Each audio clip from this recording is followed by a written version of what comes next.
Merci beaucoup Astou. Bienvenue si vous venez de nous rejoindre dans Soir de campagne. Nous sommes ce soir avec le professeur Magueye Kassé. Bonsoir. Bonsoir. Critique littéraire, professeur titulaire des universités, critique d'art et spécialiste du cinéma africain. Nous sommes également avec Alioune Diop, journaliste spécialiste de la culture, chef de service à la RSI. Bonsoir. Bonsoir, Chérif. Nous sommes également avec Souleymanian, comme tous les soirs, dans Soir de campagne. Bonsoir. Bonsoir, Chérif. Dame Culture à l'affiche ce soir dans Soir de campagne. Nous allons passer au crible les programmes des candidats dans ce domaine. Mais d'abord, l'actualité politique, Souleymane, c'est encore une fois ces violences notées du côté de RLAO. Contre le cortège ou impliquant le cortège de Ousmane Sonko, oui. Dont il faut noter que c'est le seul cortège au moment où nous parlons qui ne soit sous la protection de la force publique, c'est-à-dire des éléments du GIGN et de la BIP mis à la disposition des candidats suite au refus de Ousmane Sonko de recevoir justement les éléments qui lui étaient destinés. Deuxième fait marquant, cela se passe dans quand même une zone particulière, c'est-à-dire dans le Fouta, dans le terroir du Fouta. Et d'après le récit de notre envoyé spécial Ibrahima Kane, ces incidents, ce sont des échauffourées qui ont eu lieu à Bokidiao et ensuite à Haïré Lao. Et dans les deux cas, il y a eu soit provocation ou rencontre, une friction entre des éléments ou des partisans de candidats opposés. En tout état de cause, ce sont des violences qui impliquent un candidat qui n'est pas officiellement sous la protection des éléments des forces publiques, de la gendarmerie et de la police. Et pour moi, c'est significatif parce que, quelle que soit l'origine de ces problèmes, nous avons là le maillon faible du dispositif de sécurité mis en place par l'État au profit des candidats qui subissent des violences. Il faut arrêter ces violences parce qu'il est encore dans le terroir et on ne sait pas de quoi demain sera fait. Et je pense que l'État, même à son corps défendant, doit apporter cette protection au candidat Ousmane Sonko et assurer non seulement la sécurité du candidat et de ses accompagnants, mais aussi veiller à ce que l'environnement des manifestations politiques de ce candidat soit sécurisé, ce qui semble-t-il était le cas à Haïré Lao, puisqu'on nous dit qu'il y avait un pick-up avec une dizaine d'éléments de la gendarmerie, mais sans doute disons, ce groupe était insuffisant pour assurer la sécurité. Il s'agirait dans ce cas-là de renforcer simplement les moyens mis à la disposition du candidat pour sécuriser ces manifestations. En tout cas, c'est la semaine décisive. Nous sommes dans une dernière ligne droite. Professeur Magueye Kassé, au-delà de ces violences, nous sommes à 5 jours de l'élection. Qu'est-ce qui vous interpelle? Qu'est-ce que vous retenez de cette campagne électorale? Ce que je retiens de cette campagne électorale, c'est qu'il n'y a pas à proprement parler un discours cohérent qui dépasse un chapelet de promesses consignées dans ce qu'on appelle des programmes.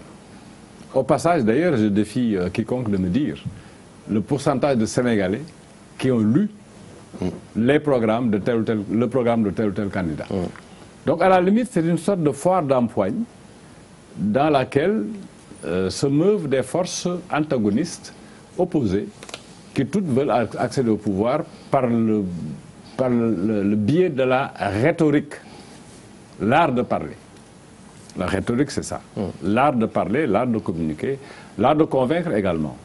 Est-ce que ces foules qu'on voit dans les différents meetings sont des foules vraiment qui sont capables de comprendre les enjeux de cette élection pour pouvoir voter pour tel ou tel candidat? Ça, c'est un premier constat. Le second constat, je vois qu'il n'y a peut-être pas beaucoup de candidats qui privilégient le porte-à-porte, la discussion avec les gens, pour que les gens se sentent concernés et aillent voter comme de véritables citoyens qui n'auraient jamais cessé d'être si jamais on les avait mis dans des conditions autres. Donc, à la limite, je me dis que je ne regarde même pas, je n'écoute pas les discours de campagne, puisque ces discours ne m'apprennent pas grand-chose. Par contre, quand je prends le temps de lire les programmes et de voir non pas ce qui m'intéresse fondamentalement, qui est la culture, mais également les questions économiques, les questions d'agriculture, ainsi de suite, les questions sociales, je me dis que tout ça a un dénominateur commun, c'est la culture. Et je voudrais citer ici une idée de Claude Allègre qui résume bien, à mon avis, ce que moi j'entends par culture. D'abord, que le terme vient de cultura. Cultiver la nature et cultiver l'esprit.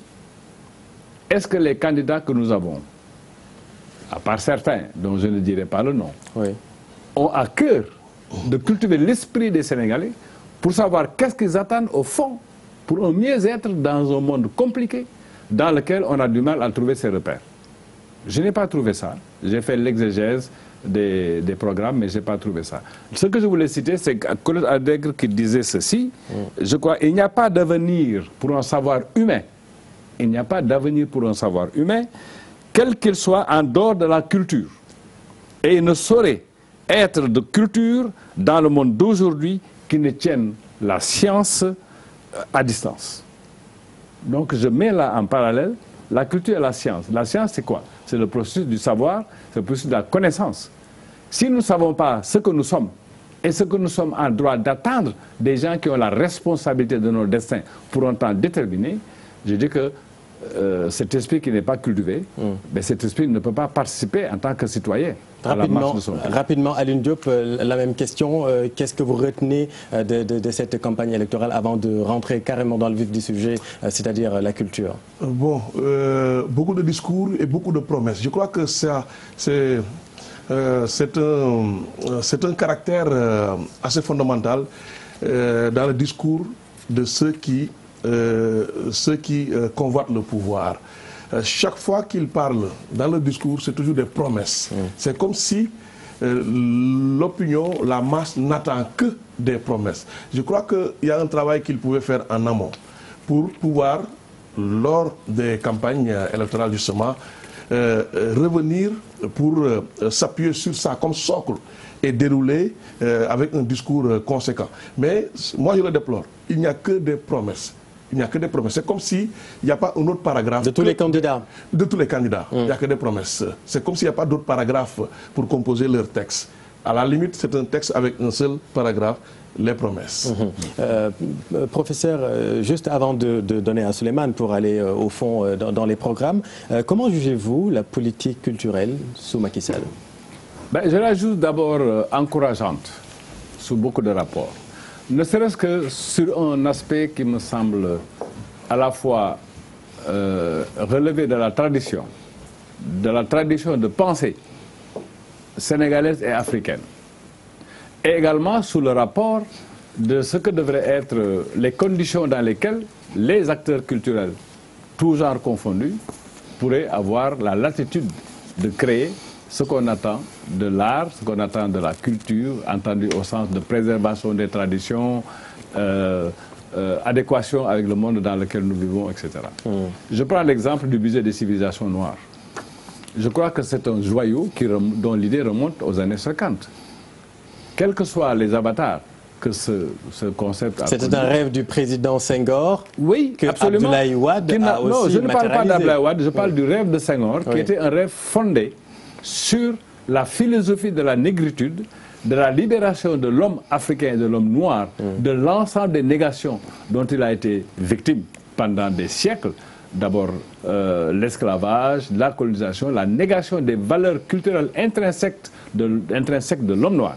Donc, que l'idée ait jailli dans les années 50 avec toutes les manifestations qui l'ont accompagné, avec les théories de Cheikh Anta et de la diaspora, les Césaires et tout ça, jusqu'à sa réalisation concrète avec l'idée du parc culturel de Wade. Des termes de référence. Non, Wade n'a été qu'un acteur. Moi, je pense que ce n'est pas une question de je l'aime ou je ne l'aime pas. Oui. C'est vrai qu'il a été commis à cette tâche pour quand même donner aux Sénégalais ce dont ils avaient envie. Donc, qu'ils fassent des autoroutes. Mais au moins, il l'a réalisé. Il n'a pas réalisé, c'est qu'il a eu l'idée. Oui. Il a eu l'idée et l'idée a germé. Et puis, bon, le Sénégal, son pays, son gouvernement et jusqu'à Macky Sall ont quand même pu réaliser cela. Mais ce que je voulais dire par là, c'est quoi? C'est-à-dire que quand on parle du bilan du président de la République actuel, nous avons célébré ici les 50 ans du Festival mondial des arts nègres.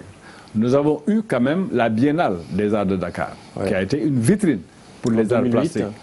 Non seulement en 2008, mais tous les 2 ans. La dernière Biennale a montré... Vous étiez le commissaire en 2008. En 2008, j'étais le commissaire de la Biennale, mais la Biennale a existé bien avant que j'ai été fonctionnaire, commissaire, et elle a existé bien après.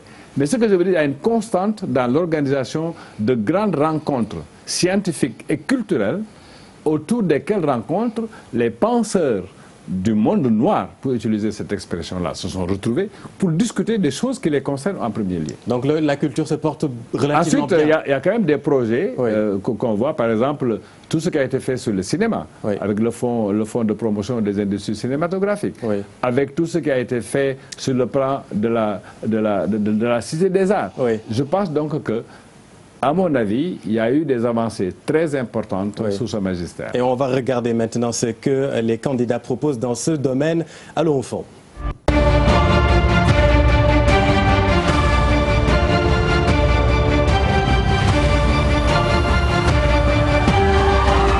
Dans le domaine de la culture, les programmes des 5 candidats sont assez inspirés sur les Magnans. Allons au fond des propositions. Commençons par Macky Sall. Comme vous le savez, le programme Liggéeyal Ëllëg du candidat Macky Sall est structuré autour de 5 grandes initiatives nationales, de 3 programmes sectoriels et de 5 accès universels.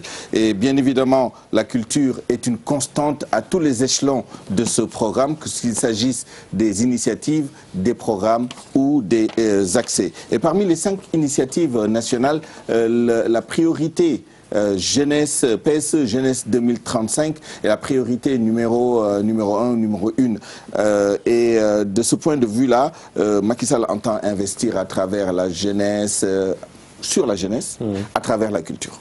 Et voilà ramasser quelques-unes des propositions de ce point de vue, et notamment une maison de la culture et de la citoyenneté dans chaque département pour développer les talents, éveiller les consciences. Et un accent est mis sur la citoyenneté, l'environnement et le panafricanisme dans ces maisons de la culture, et la gestion sera décentralisée. Passons maintenant au programme.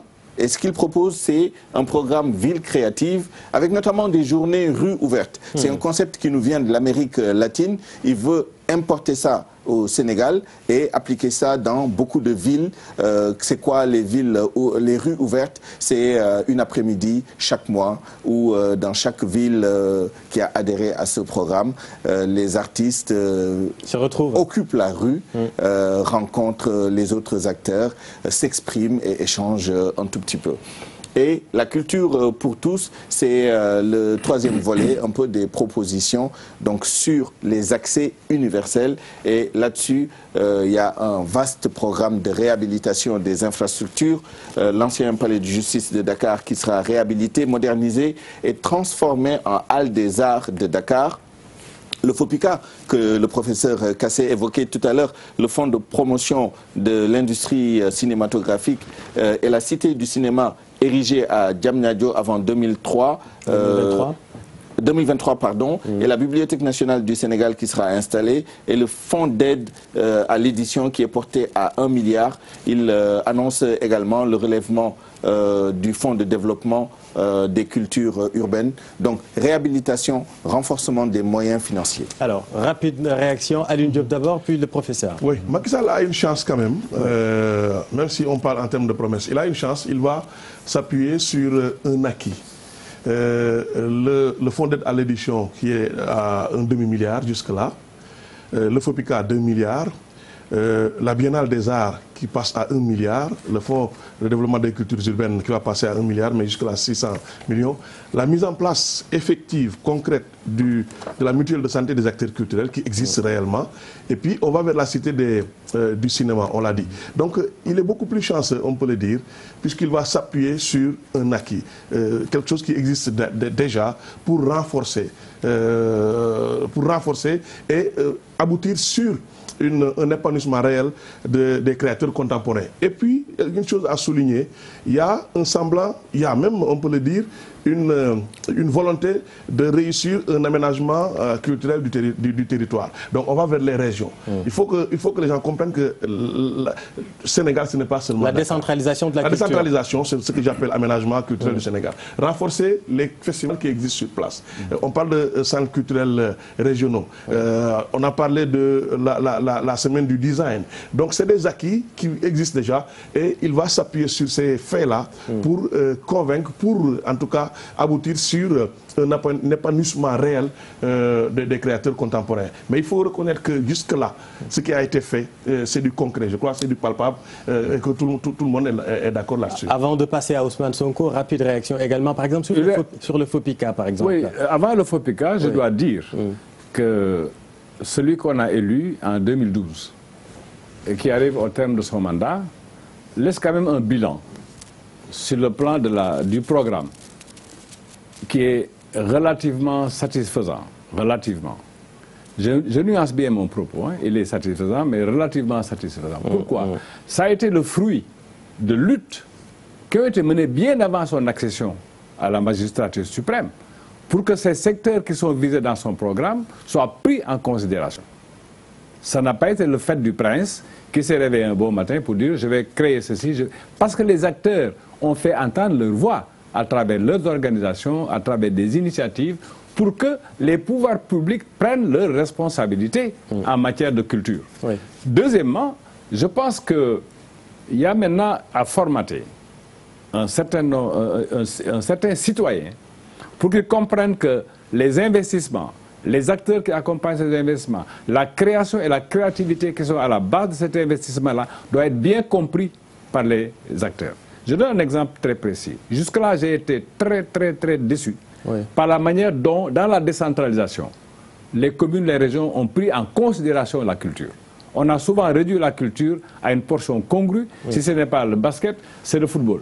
Mais la culture va bien au-delà de ça. Donc, il faut que les acteurs qui sont dans ces zones décentralisées-là prennent conscience de la responsabilité qui est la leur pour accompagner des projets comme ça. Rapidement sur le FOPICA, est-ce qu'il faut augmenter ce fonds qui est de 2 milliards? Écoutez, le président de la République... On sait qu'aujourd'hui, pour un film vraiment sérieux, on s'approche du milliard. Nous revenons de loin. Nous venons de loin.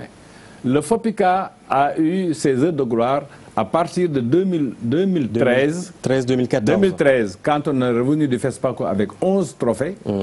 Et que avec l'idée de Alain Gomis. Oui, entre autres. Il y avait Alain Gomis, il y avait Moussa Touré, il y avait d'autres. En 2017, nous sommes revenus pour la deuxième fois avec le Talon d'Or de Yenenga. C'est le président de la République qui a décidé de recevoir les cinéastes et la direction de la cinématographie et sa tutelle. Mais c'est la séance tenante qu'il a décidé de porter à 2 milliards les fonds alloués au FOPICA. Est-ce qu'il faut l'augmenter?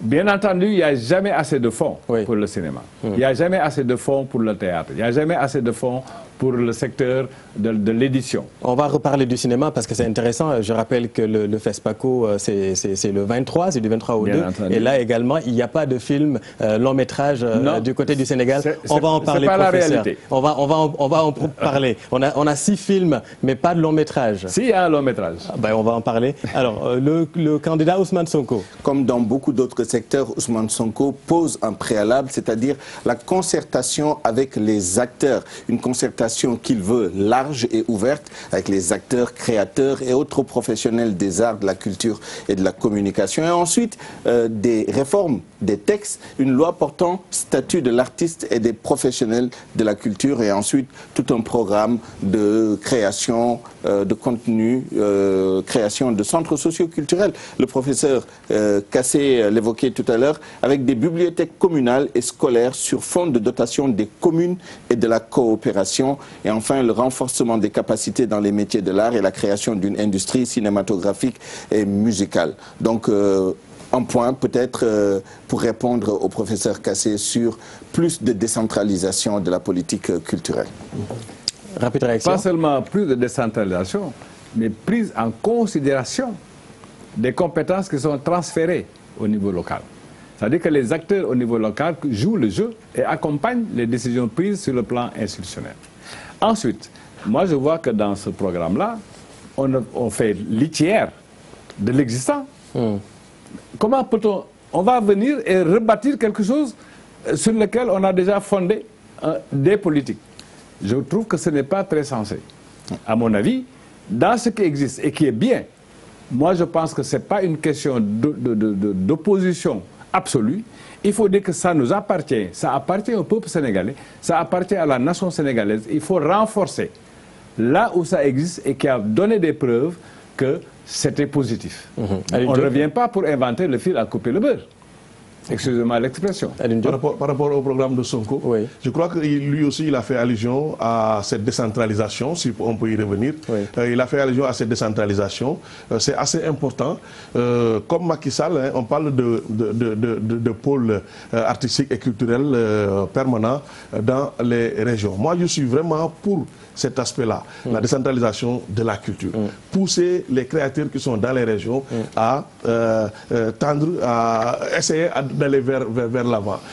C'est assez important quand aussi Ousmane Sonko parle d'industrie cinématographique, musicale, pour une production plus compétitive. C'est vrai, il y a déjà des choses qui existent, des structures qui existent. C'est des labels, c'est des studios, etc. Je crois que ce sont des forces qu'il va falloir juste fédérer pour aboutir sur réellement une industrie cinématographique. Il a parlé du statut de l'artiste. Oui. Ce que je lui conseille, moi, c'est de s'appuyer sur ce qui existe déjà, puisque les textes sont là depuis.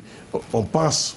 Ça existe déjà? Ça existe déjà. Les textes sont là, mais pas encore votés à l'Assemblée nationale. C'est ça. Mais il y a deux versions différentes que l'on a fini par regrouper pour en faire un seul texte. Et on va peut-être vers le vote de la loi sur le statut de l'artiste d'ici juin, juillet, peut-être, si éventuellement Macky Sall passe. Et il n'est pas le seul à en parler, Souleymane. Le candidat Idrissa Seck également vient avec ses propositions dans le domaine de la culture. Je voudrais commencer par la vision de la culture du candidat Idrissa Seck, qui peut se résumer ainsi: promouvoir nos valeurs et rayonner dans le monde. Ensuite, il évoque les difficultés du secteur, parce que lui fait un diagnostic un peu approfondi. Et ensuite, ses propositions s'articulent autour de deux axes. Le premier axe, c'est la mise en œuvre d'une politique culturelle prenant en compte toutes les composantes, notamment l'identification, le classement, la codification et la diffusion du patrimoine culturel. Il y a beaucoup de propositions, je vais en citer quelques-unes. Création d'un statut juridique de l'artiste, c'est une proposition qui revient. Une série de renforcement de la législation sur la propriété intellectuelle, avec plus de moyens à la SODAV notamment. Renforcement du fonds d'aide destiné à l'édition et au cinéma, mais il n'y a pas de chiffres. Et autre proposition, la restauration du patrimoine historique et architectural.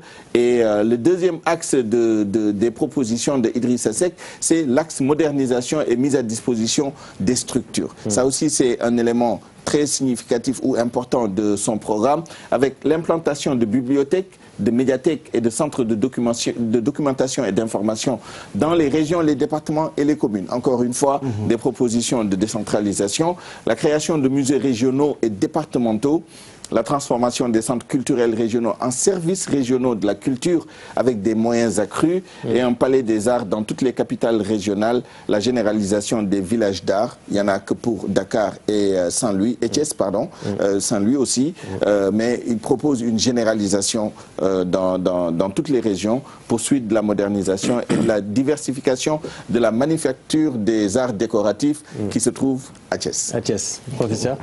Il y a une remarque que je vais faire, mais après avoir entendu tous les programmes. D'accord. Parce qu'ils ont ce dénominateur commun. Oui. Je vais juste réagir sur un aspect du programme que vous avez décliné. D'Idrissa Seck. D'Idrissa Seck, c'est la promotion des valeurs. Et ça, c'est le serpent qui se mord la queue, si vous me permettez l'expression. De quelles valeurs parle-t-on? Est-ce qu'on a défini ces valeurs? Est-ce qu'on a analysé l'origine de ces valeurs, leur impact social, leur état actuel et leur développement futur à partir d'un contexte dans lequel il y a une hybridité culturelle extraordinaire? Mais de quelles valeurs parlons-nous dans ce cas-là? Vous savez que ces valeurs-là n'ont de sens que à partir de ce que Senghor appelait l'enracinement dans des valeurs de civilisation féconde et l'ouverture vers la civilisation moderne, c'est-à-dire une compréhension réellement, disons, convaincante et pratique des enjeux que la modernité d'aujourd'hui pose. Parce que quand il parle de promotion des valeurs, moi je vous dirais, il y a la mondialisation culturelle qui est un frein réel à la promotion de ces valeurs-là. Aujourd'hui, nous avons un homo sénégalensis qui n'est plus ce que nous attendions de cet homme sénégalais au début des années 60. Et je rappelle un texte de Senghor qu'il a dit en 1960, au moment des indépendances, dans son premier discours à la nation.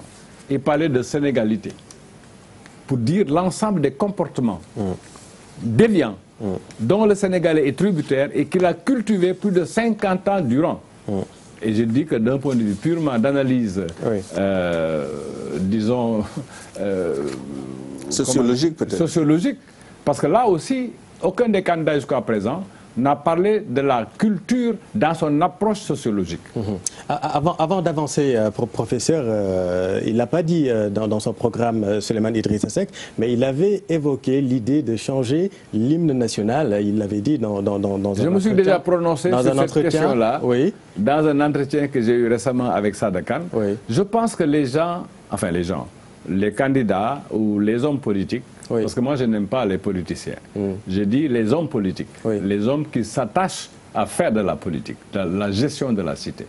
Ils devaient y regarder à deux fois avant de toucher à quelque chose qui fait le ciment de l'unité de la nation. Je l'ai dit et je le répète ici, l'hymne national a un impact psychologique, affectif, historique, musical, poétique, qu'on ne peut pas se permettre de changer comme ça du jour au lendemain. Parce que l'hymne national est le ciment de la nation. Vous avez vu tous les gouvernements de droite qui se sont succédés dans certains pays comme la France, jamais ils n'ont touché à la Marseillaise. Idrissa Seck parle d'une république sénégalaise et non pas une république du Sénégal. Écoutez, ce n'est pas une querelle sémantique. Il faudrait d'abord savoir qu'est-ce qu'il met, lui, dans les énoncés qu'il nous livre.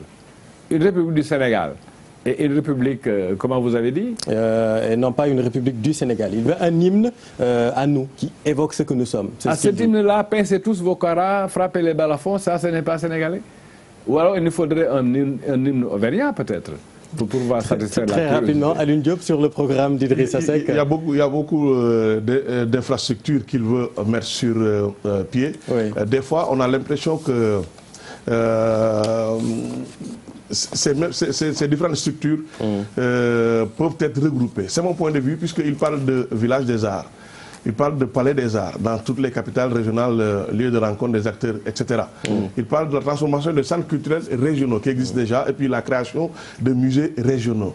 Pour un ministère qui a du mal à avoir un budget qui dépasse 10 milliards, je crois que ça risque d'être compliqué. Il n'a pas aussi parlé du contenu.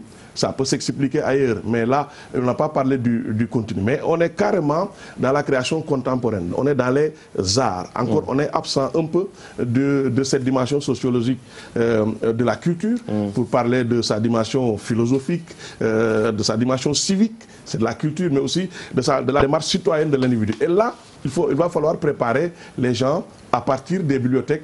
Peut-être il a parlé dans un premier temps, implantation des bibliothèques, médiathèques et centres de documentation et d'information. Je crois que le premier aspect peut concerner cette dimension sociologique et philosophique de la culture, concernant le programme d'Idrissa Seck. On va avancer maintenant avec El Hadj Issa Sall.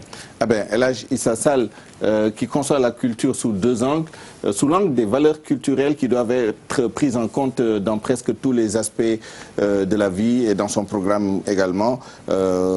Les questions axiologiques, de valeurs, reviennent dans différents actes. Mais l'axe principal de son programme qui touche à la culture, c'est l'axe 2, avec la construction citoyenne et valeurs culturelles. Faire de la famille le principal lieu d'éducation et de solidarité, et recentrer la citoyenneté autour de la famille et de nos valeurs culturelles. Je pense que c'est l'un des soucis qui ont été exprimés dans nos différents échanges ce soir sur la perception, la compréhension et la conception de la culture par les candidats. Et il parle aussi de promotion d'un tourisme compatible avec nos valeurs culturelles. C'est une référence indirecte, mais il y a peu de références à la culture, puisque, comme vous le savez, le programme du candidat El Hadj Sall, c'est une liste d'une centaine de propositions émanant d'une centaine de préoccupations que le candidat aurait détectées au sein de la société sénégalaise. Le deuxième axe sont des propositions concrètes, développer le tourisme local en favorisant les festivals culturels et mettre en place un agenda culturel national pour mieux valoriser le potentiel encore sous-exploité. Ça, c'est un constat qu'il fait. Il en prend conscience. Ensuite, il propose de créer des espaces culturels numériques locaux sans préciser ce qu'il y a comme contenu dans toutes ces propositions. Promouvoir un tourisme compatible avec nos valeurs culturelles, est-ce que ça vous interpelle, professeur? Bien entendu que ça m'interpelle, puisque ça, on touche du doigt l'acception de la culture comme facteur économique, c'est-à-dire comme quelque chose qui peut booster une partie ou des parties de l'économie. Ce tourisme-là, tous les pays en redemandent. Ce n'est pas l'apanage du Sénégal seulement. Que ce tourisme soit compatible avec nos valeurs culturelles, c'est là où je dis que nous n'avons pas encore fait l'analyse rigoureuse d'un point de vue sociologique, je l'ai dit, tu l'as rappelé à l'une, de ce que c'est que notre société d'aujourd'hui. Ce tourisme-là, on le voit tous les jours, a des méfaits extraordinaires sur les consciences, sur les comportements. Or, si on ne fait pas attention, on a beau promouvoir le tourisme, faire des déclarations, des pétitions de principe sur la nécessité de sauvegarder nos valeurs, la réalité économique va faire litière de ces considérations-là qui me semble être d'un niveau purement philosophique au sens de aérien. Donc je pense que là aussi, il faudrait sur les programmes du PUR. Du PUR, peut-être retenir cet aspect où il se retrouve d'ailleurs avec Macky Sall pour parler de culture et tourisme, puisqu'il y a cette volonté aussi du candidat Macky Sall de pousser le ministère du Tourisme et de la Culture d'aller vers les collectivités territoriales pour la mise en place de pôles artistique et culturel permanent, je l'ai dit, mais aussi Issa Sall a parlé de festivals culturels. Je crois qu'aujourd'hui, le Sénégal n'a rien à envier au Mali ou au Burkina Faso. On a assez de festivals patrimoniaux, des festivals qui valorisent vraiment notre patrimoine, quoi. Les 72 heures de telle localité, les journées culturelles de telle localité, que l'on retrouve finalement au sein du FESNAC. Je crois que peut-être il peut parler de renforcer, mais les festivals patrimoniaux existent déjà. Et puis, l'agenda culturel existe. L'agenda culturel et touristique du Sénégal. Peut-être qu'Issa Sall va venir pour renforcer davantage ce qu'on a comme potentiel en termes d'agenda culturel. Mais ça existe. Par contre, créer des espaces culturels numériques locaux, c'est moi, je l'encourage à mettre en place cet aspect-là. Aujourd'hui, les arts numériques gagnent de plus en plus du terrain. Même jusque-là, on n'a pas eu à le classifier dans la classification, je me répète un peu, des arts. Mais c'est assez important. Dernier candidat, Mady Keinan, Souleymane. Alors, comme dans tous les autres secteurs, il fait un diagnostic et arrive à une première conclusion. La culture est laissée à elle-même et puis il essaie d'expliquer justement cet état de fait avec les effets négatifs de l'ajustement structurel, les consommations excessives de biens culturels venus de l'extérieur. Notez bien, il parle de l'absence de politique culturelle digne de ce nom depuis 2012. Vous voyez l'allusion, bien naturellement, très politique. Et ce n'est pas dans ce domaine-là seulement que Maître Mady Keinan évoque tout ce qui a été fait avant 2012 et le travail de détricotage, comme il l'appelle en substance, qui a été fait par, bien naturellement, le président Macky Sall. Et parmi les autres explications, il y a la marginalisation des acteurs religieux. C'est un point très important dans le programme de Mady Keinan, qui fait un plaidoyer pro domo pour les acteurs religieux, pour qui il a une grande estime et dont il pense qu'ils ont un rôle un peu plus important à jouer. Je pense même que dans certains aspects, il propose qu'on leur aménage un statut particulier. Et ensuite, il vient avec des propositions fondées sur la tradition et la religion, notamment la promotion de l'expression de la diversité culturelle pour une meilleure visibilité des valeurs positives traditionnelles, le financement par l'industrie culturelle de la promotion des valeurs et principes cultuels, cette fois-ci, au cœur de l'action publique, et la création d'un grand ministère de souveraineté qui sera dédié donc aux affaires religieuses. Donc il fait le lien entre la culture et la religion et préconise une jonction entre les deux. pour promouvoir la culture traditionnelle et 2, pour prémunir, pour protéger notre société d'influences extérieures qui, selon lui, sont négatives. Et pour combattre ces influences, pour lui, il n'y a qu'un seul rempart, c'est la religion. Merci Souleymane. Professeur, la religion est au cœur en tout cas du programme culturel de vous permettrez que je dise quand même de manière directe, claire, nette et précise que de tous les programmes que j'ai vus, c'est le plus aérien, c'est le plus aéré, et même susceptible de provoquer des remous dans la société dont il ne mesure pas l'ampleur quand il fait allusion aux fêtes religieux, qui est un fait quand même, qui a été un des éléments qui ont cimenté l'unité nationale de ce pays. Je crois que c'est un domaine dans lequel il faut agir avec énormément de prudence. C'est une pente savonneuse. Tout à fait.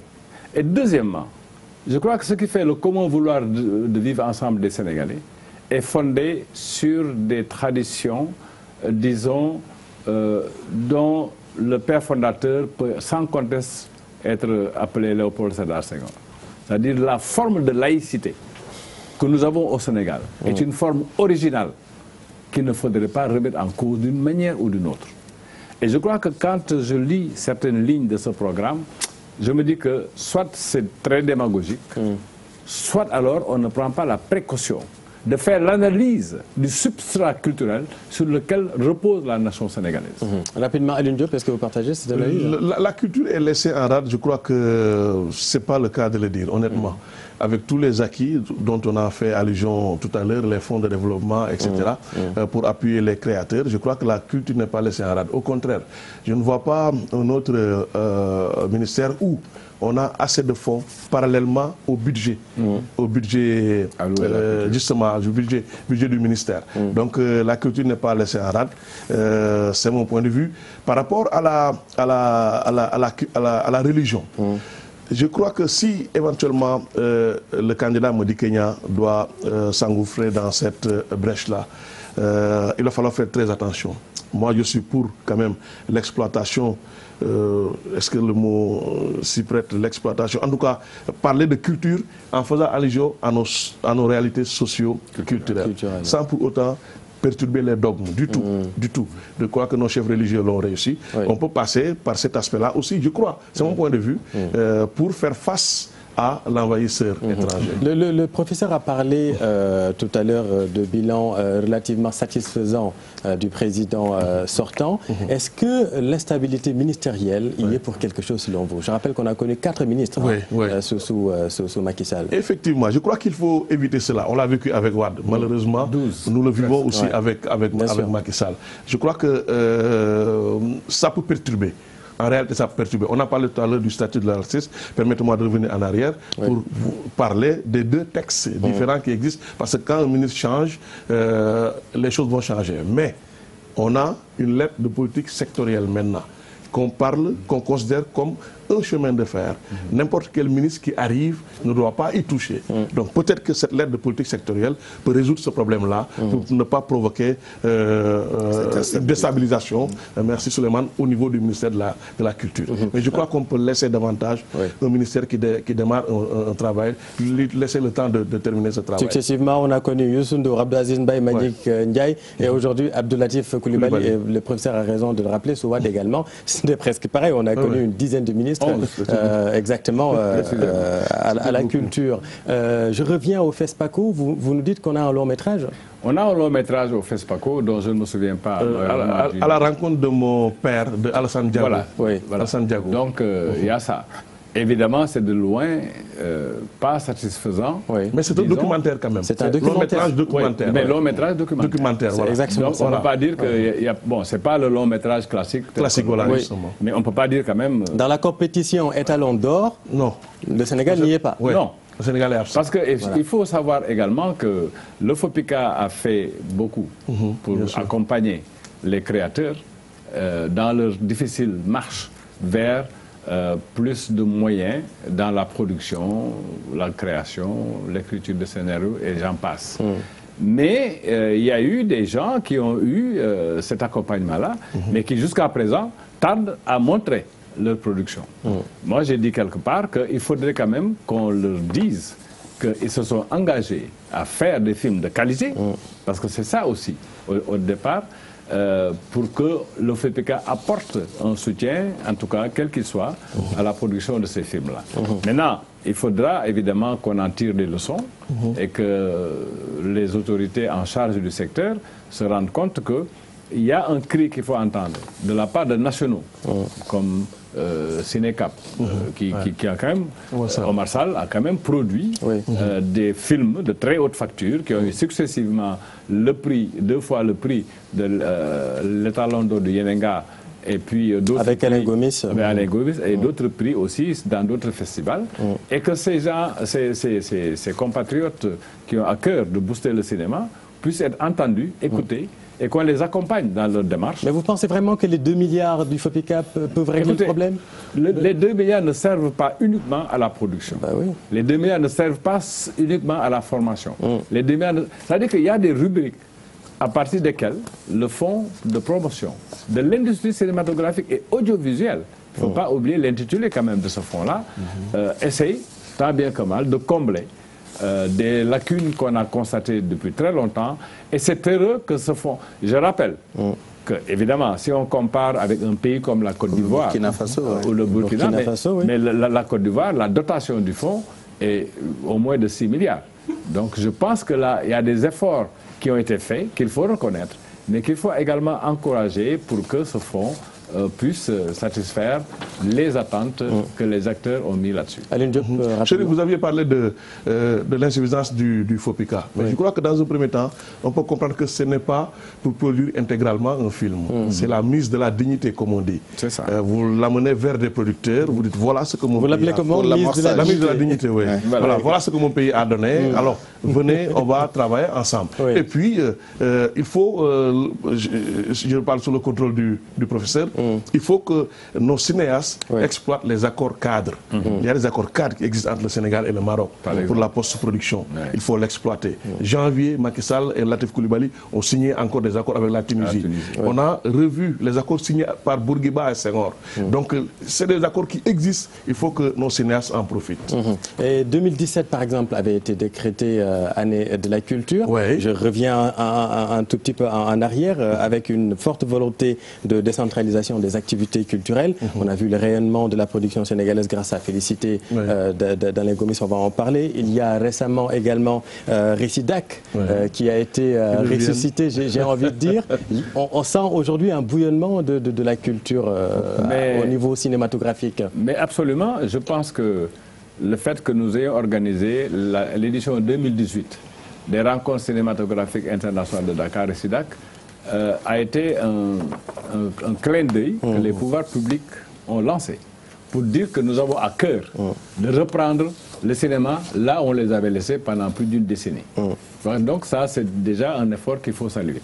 Ensuite, il faut saluer le succès que ces Récidac ont connu, parce que nous avons réussi à montrer d'une part ce que les réalisateurs sénégalais ont produit, mais également ce que le cinéma africain de la diaspora, avec une commission qui a vraiment fait une sélection extraordinaire. Donc ça, je crois que c'est à mettre aussi à l'actif des initiatives qui sont prises pour que des rencontres comme celle-là, comme des initiatives, parce qu'à côté des résidents, il y a eu des festivals qui ont été organisés. Je rappelle le festival Image et Vie. Alors, très rapidement, il y a une question d'actualité, je tiens réellement à la soulever avec vous, professeur, il ne nous reste plus beaucoup de temps. C'est la restitution des œuvres d'art spoliées par la France à de nombreux pays africains. Maintenant que le musée de la civilisation noire a vu le jour à Dakar et que Félune Sarr et Bénédicte Savoy ont rendu le rapport à Emmanuel Macron, les objets doivent revenir à la maison. Là, c'est le moment.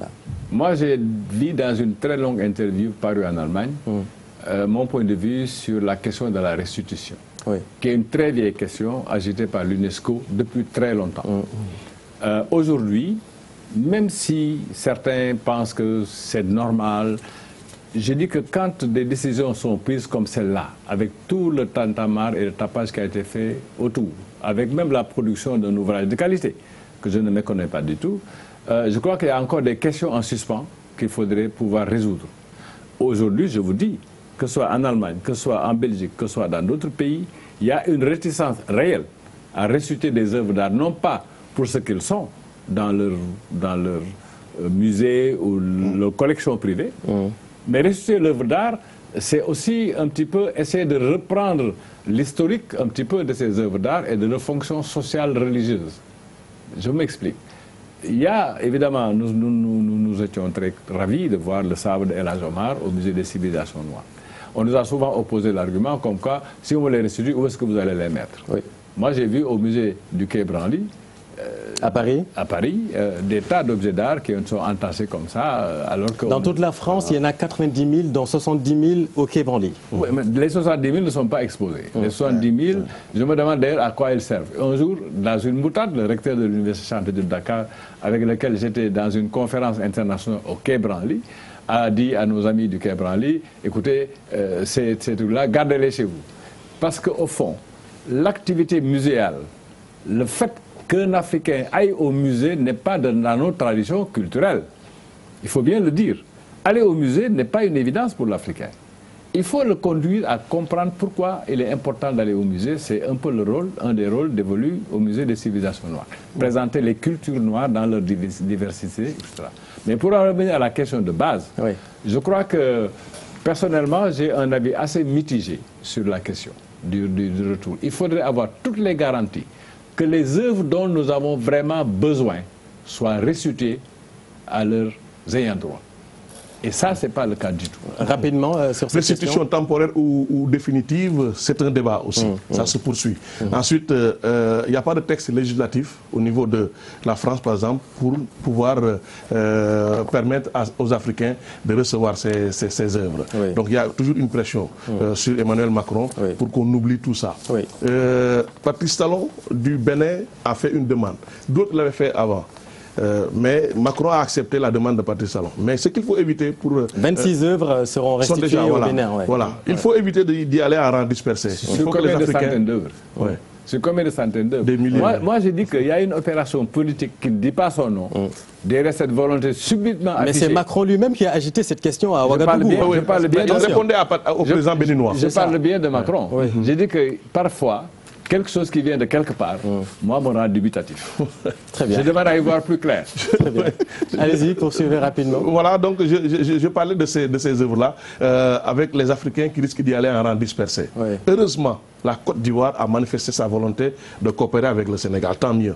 Il faut qu'on se retrouve dans un bloc pour aller vraiment revendiquer ce qui nous appartient, faire des réclamations. Mais si on y va en rang dispersé, je crois que ça peut poser problème. Très bien. Des technicalités, moi je pense que c'est la restitution a une dimension symbolique extraordinaire. Oui. C'est le principe de la restitution, moi, qui m'intéresse particulièrement. Après, il faut régler, bien naturellement, un certain nombre de technicalités, d'ordre muséographique, d'ordre même légal, etc. Mais il est évident que pour les cultures africaines, la restitution constituera probablement un déclic, ou alors nos autorités doivent en faire un déclic culturel, pour que justement tous les défis, notamment la fréquentation des musées, la signification religieuse des objets, etc. Tout ça, je pense, doit être encadré, doit être organisé par les États demandeurs. Mais pour le symbole et pour le principe, je pense que la restitution doit être la règle. En tout cas, il y aura une politique d'échange. Juste une idée. Dernière, c'est-à-dire que moi, dans cette question-là, d'impréparation, parce qu'on nous donne une information comme quoi on va faire. On ne remonte pas la source. Depuis que les Africains ont demandé la restitution de leurs biens culturels, je pense qu'on aurait... Ça fait très longtemps. Depuis les années 60. On aurait dû commencer par ça, pour savoir sous quel angle les Africains avaient demandé la restitution. À l'époque, c'était encore possible. Mais les choses se sont complexifiées depuis lors. Et je pense que le fait de le dire comme ça, comme une sorte de slogan, et de commettre des gens de chez nous, pour faire un petit peu la publicité et même le travail scientifique autour de la restitution, je crois que le débat est loin d'être clos. D'ailleurs, c'est le cas à Berlin aujourd'hui, avec le forum qui fait énormément de bruit. Juste une information d'ordre historique. Les centaines de crânes de Herero et de Nama, qui ont été de la Namibie, qui ont été envoyés en Allemagne en 1906, et que les Nama et les populations de la Namibie réclament pour faire le deuil de leurs ancêtres. Oui. Comme la Vénus Hottentote. Comme la Vénus Hottentote. Ces gens-là, ils n'ont jamais voulu rapatrier ces crânes-là, qui ont quand même une signification culturelle. Absolument, absolument. Merci beaucoup, professeur. Et puis je rappelle que dans ce premier trimestre de 2019, il y aura une politique d'échange d'objets d'art. C'est ce qu'avait annoncé Emmanuel Macron lors de la rencontre avec Féluine Sarr et Bénédicte Savoy, auteur de ce rapport recommandé par Emmanuel Macron lui-même. Dernière note de soir de campagne, si j'étais président.